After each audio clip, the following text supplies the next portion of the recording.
Hey, what's out of foot text, but now I want to get back on some Mud 15 with some gameplay, and it is going to be with Timothy Tebow. Now, I'm going to say this. I was kind of the first man to start playing with him. Now you're seeing Soak and D-Coop. Now, I ain't throwing shade at these guys. I'm just saying Texas brought it to you guys first.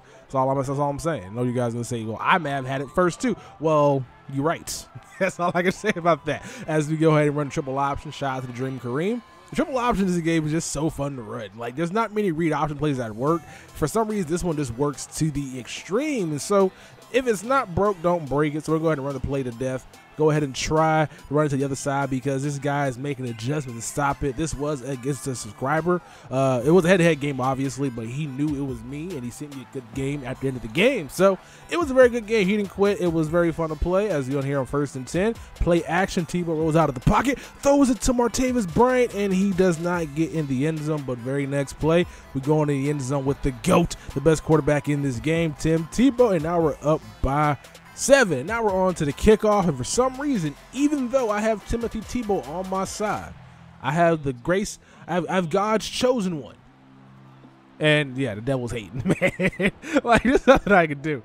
Runs up the middle, spins once, makes some people miss, and then just breaks out of a hole and gets in the end zone. So we worked very hard to score on our first possession. This guy comes back here on one play and gets the end zone very quickly. So now it's time for us to churn these yards out again. Give the ball to Angela Williams, one of the best halfbacks in this game. Takes a huge shot from the safety. Give it to the ball again. Spun for no reason. The blocking lined up perfectly. I just got impatient. I'm going to go back to what I usually do, which is just not deviate from the plan. Right here, throwing a streak to Calvin Johnson because he's pressing him.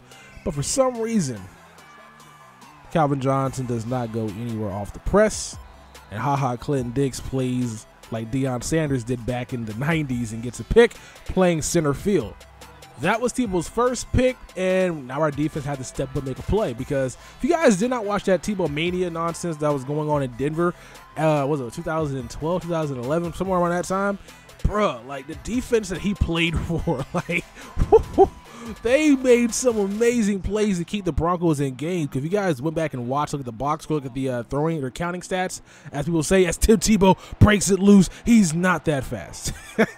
He's not that fast. Maybe in the fourth quarter, but in the second quarter, he get caught from behind really easily. But look at some of the his throwing stats and what he was doing in the game. It's like he's completed like 5 passes, and the defense is playing extremely well. So I got Tim Tebow just so mad and can give me that juice defense. And so far in this game, it has been working to my advantage. You know, the guy that scored points, it wasn't because of his offense, because of my special team suck. And Tebow can't fix that. He can fix a little bit of things. He can't fix that. And look at that. We're getting sacks with Ndamukong Suh and stuff. And Aaron Donald, guys like that, I normally don't get sacks. He throws a curl route. We get a heat-seeking tackle with Charles Tillman. This very next play throws another curl route, and we're on it with Terrell Suggs.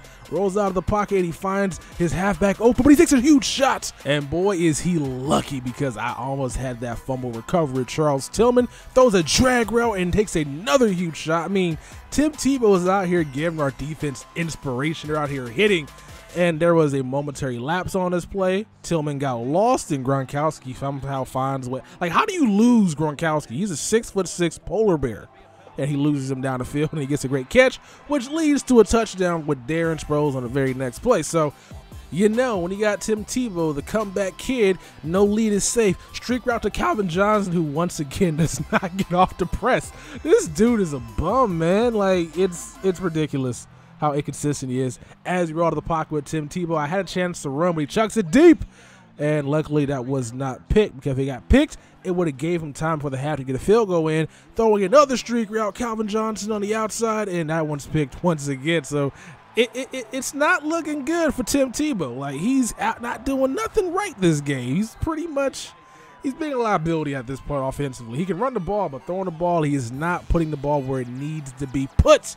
As this guy gets a field goal before they have to go up by 7, and he gets a ball coming out of half as well. So we find ourselves in a bit of a precarious situation, because if he scores again, that might be all she wrote. Even though Tim Tebow is blessed and he has the fourth quarter clutch gene, as Skip Bayless says, in this game of Madden, you kind of need a little bit more than God on your side to win. You need some BS with some more BS with some more BS to have some little bit of luck on your side as we get a huge suction cup tackle. I don't know how Terrell Suggs caught to Darren Sproles, but he did. He's out here being a real MVP. He's out here playing extremely well for our defense, and that's how Von Miller was that year Tebow played. He was out there making all types of plays, as he goes back to the curl with Gronkowski right there, and Terrell Suggs is all over it. He throws a play action pass, but nobody's open, and we get a nice ball deflection. So, I mean, he did not punt the ball right there.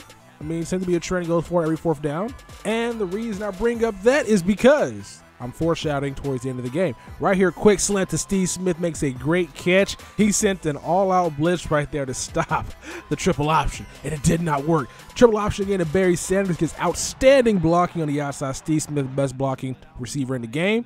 And we get a nice touchdown. Now we're getting the game tied, and I do not know how he makes that catch. He's getting hit, folded up as like a lawn chair would on a hot sunny day. I don't know why the sunny day makes any sense in this scenario, but I'm still saying it regardless. And he makes a catch anyway, throws an out right there to, I think that's I don't know who that is. He had dreads. I think it's Larry Fitzgerald, but number 11, I don't know who that is. I don't care who number that is. He makes a great catch on the outside, tries run play action, but Dominic Sue's not having any of that with his second sack of the game. On 3rd and long, rolling out of the pocket with Cam Newton. He jukes inside, but Terrell Suggs out here just stripping people. And Ed Reed picks it up, and he is on his way home with the scoop and score for 6. So the defense is playing inspired. Why is that? It can only be one reason. It's not because my defense is super amazing. It's not because I have Boss 24-hour Ed Reed. I have Rod Woodson. It's not because I have any of those guys.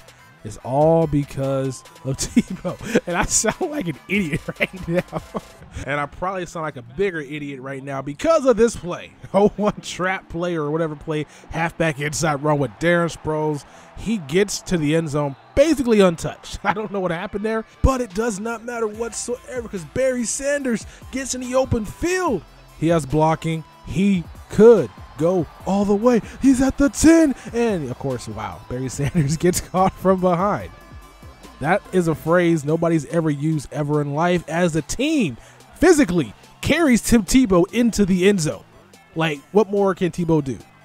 What more can he do? His team physically picked him up and held him in the end zone like he was going out on, like, crowd surfing. He was crowd surfing in a football game. That does not happen ever, only for the special ones. I gotta stop talking about Tebow like he's great. But look at this guy on 4th and 10 in the 4th quarter. He's been going for it every single 4th down in this game, except for the one he punted earlier. But like I said, he's been going for 4th down. He punted right there for no reason. Like, I was so confused because the game's on the line. Why would you punt the ball? As Tim Tebow, with one of his rare completions today, throws a comeback route to Calvin Johnson. He makes the catch, running with DeAngelo Williams, and on 3rd and inches, get the ball to Franco Harris, and he puts the game away. So, shout out to my opponent. He was a very good player. Thanks for staying in the game. Thank you, Tim Tebow, for playing. You played extremely well, completing 3 passes and missing 7 of them, throwing 2 interceptions. Yeah. If you guys want to see some more Tim Tebow gameplay, hit that thumbs up button. I'll crank some more out. I'm going to keep this guy for a while. His price did rise. I do want to sell him before his price goes back down.